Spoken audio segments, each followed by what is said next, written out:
ഒറ്റ നോട്ടത്തിൽ നോക്കി ഈ ഡസ്റ്റ് ഡെക്കോർ എങ്ങനെയുണ്ട്? അടിപൊളിയല്ലേ? A4 ഷീറ്റ് ഇതേപോലത്തെ ഒരു സൈസ് എടുത്തിട്ട് അത് രണ്ടായിട്ട് മടക്കുക. ലീഫിൻ്റെ സൈസ് നിങ്ങൾക്ക് എത്ര വേണം അതനുസരിച്ച് വേണം A4 ഷീറ്റ് കട്ട് ചെയ്തെടുക്കാൻ. എന്നിട്ട് ഒരു സൈഡിൽ ഗം തേച്ചിട്ട് നടുക്കായിട്ട് നമുക്ക് കമ്പി ഇതേപോലെ വെച്ച് കൊടുത്ത് മടക്കി ഒട്ടിച്ചെടുക്കണം. എന്നിട്ട് അതൊരു ലീഫിൻ്റെ ഷേപ്പിൽ കട്ട് ചെയ്തെടുക്കണം.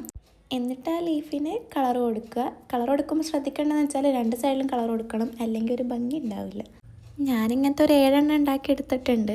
അതിന് ശേഷം കാർഡ്ബോർഡ് പീസ് എടുത്തിട്ടുണ്ട്. അതിൻ്റെ മേലത്തെ ഭാഗം പറിച്ച് കളഞ്ഞ് ഇതേപോലെ ഉണ്ടാവും. എന്നിട്ട് അത് ഒരു റൗണ്ട് ആക്കിയിട്ട് ഒട്ടിച്ചു കൊടുക്കുക. എന്നിട്ട് നമുക്ക് വേസ്റ്റ് പേപ്പേഴ്സ് ഇല്ലേ, അതൊക്കെ ഇങ്ങനെ കുറച്ച് കുത്തി നിറച്ച് കൊടുക്കുക. അതിൻ്റെ പൊക്കത്തായിട്ട് ഞാൻ ക്ലേ ആണ് യൂസ് ചെയ്തത്. നിങ്ങൾക്ക് വേണമെങ്കിൽ ഒരു പ്ലെയിൻ പേപ്പർ വെച്ചിട്ട് അതിനകത്ത് ഇങ്ങനെ കുത്തി കൊടുത്താലും മതിയാവും.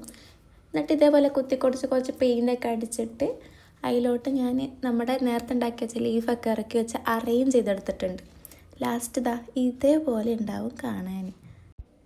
ഈ മിനി ഡസ്റ്റ് ഡെക്കോർ നിങ്ങൾക്ക് ഇഷ്ടപ്പെട്ടാൽ ലൈക്ക് ചെയ്യുക, സബ്സ്ക്രൈബ് ചെയ്യുക.